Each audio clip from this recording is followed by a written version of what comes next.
Hello friends, I am Dr. Devin. I welcome you to my YouTube channel. In this channel, we discuss about thermal system advancement.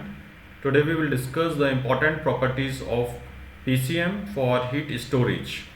So very first, we will understand the key properties of PCM. Like it should have suitable phase change temperature, it should have high latent heat turnoff energy, it should have high thermal conductivity, it should have high stability and reliability, and high chemical compatibility and safety, as well as it should have long life performance. We will discuss each property one by one. Before I go ahead, I request you to follow my YouTube channel for similar videos. We will discuss phase change temperature, which is mainly known as melting and solidification temperature. Rather than saying it is a desired property, I will say it is a required selection parameter. So it is decided by application requirement.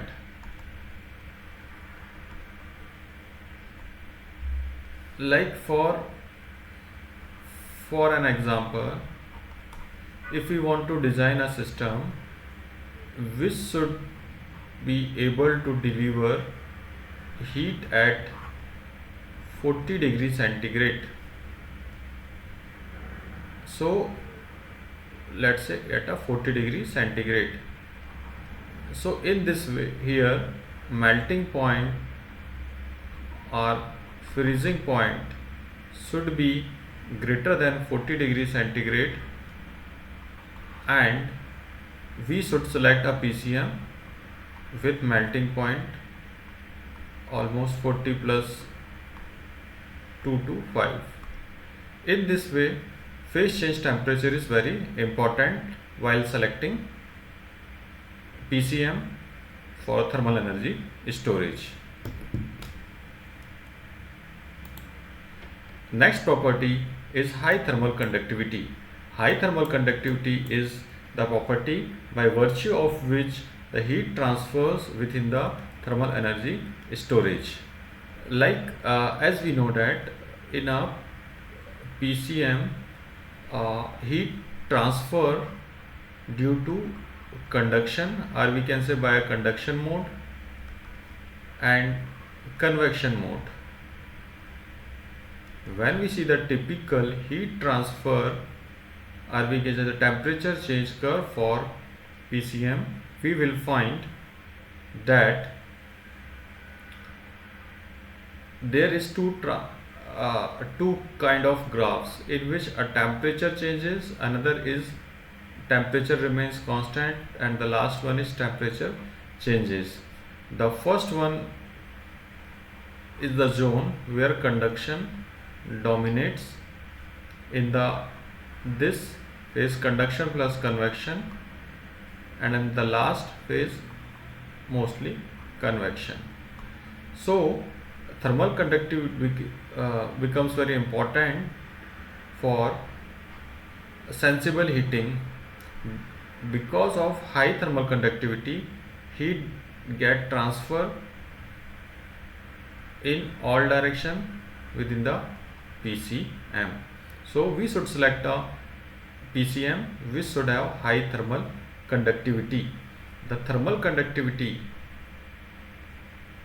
of PCM should be such that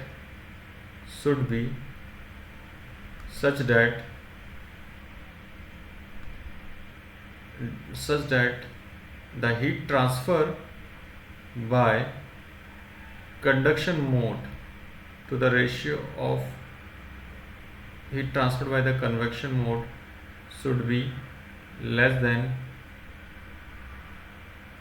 Stephen number, or we can say should be less than 0.1. So next property is enthalpy of fusion. Enthalpy of fusion is also known as phase change enthalpy.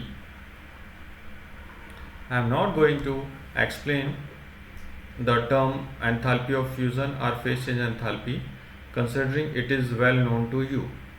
Enthalpy of fusion should be high, as we know that in a thermal energy storage with PCM, the heat gets stored and releases at constant temperature and phase change take place. The blue line indicates the phase change zone.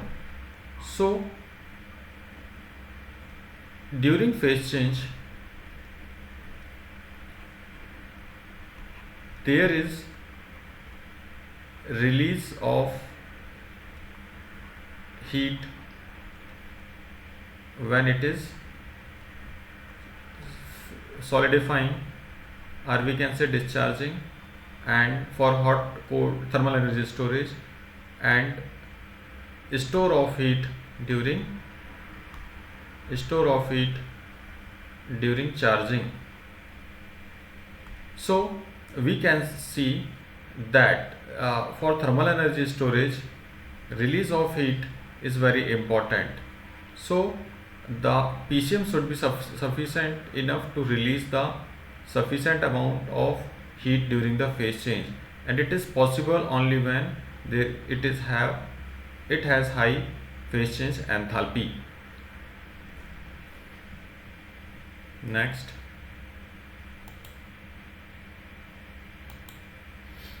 Next important property is density.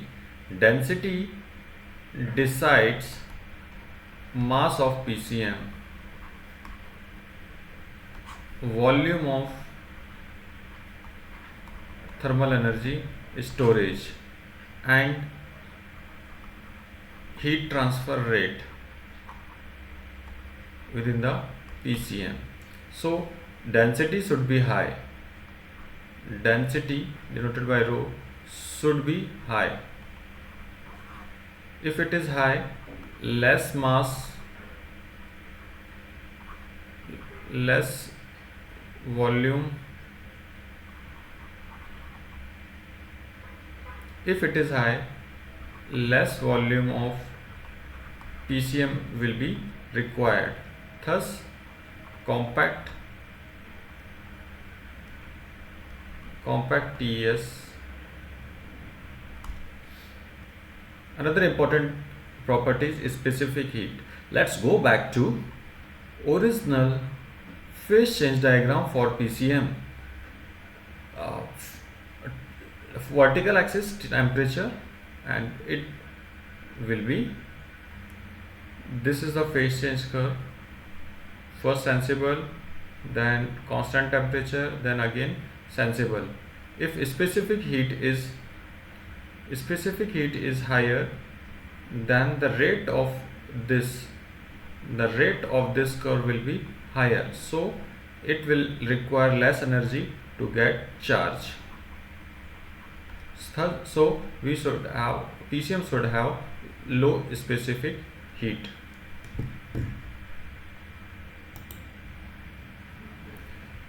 Another important property is low expansion coefficient.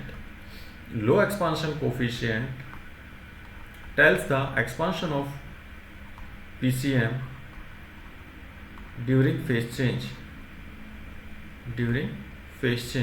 Let's say the volume of this in solid state is V1, and then it changes to V1 plus some percent of V1 in liquid state.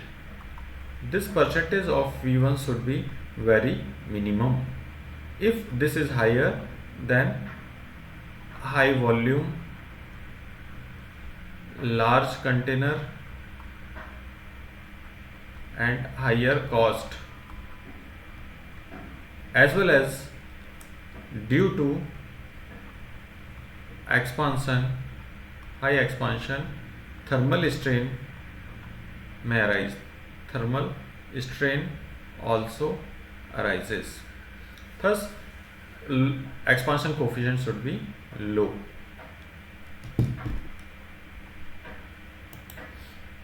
Another important property is low subcooling. This property becomes very significant when PCM solidifies. For an example, during the solidification process, the temperature curves goes like this.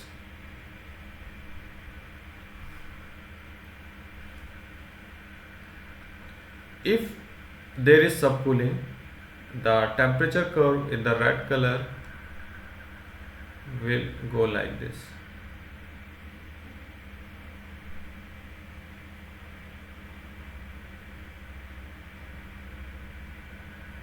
So this delta in actual blue curve and the red curve is due to the subcooling of PCM during freezing. So in a common way, subcooling indicates the cooling beyond the freezing point. Cooling beyond the freezing point. Cooling beyond freezing point.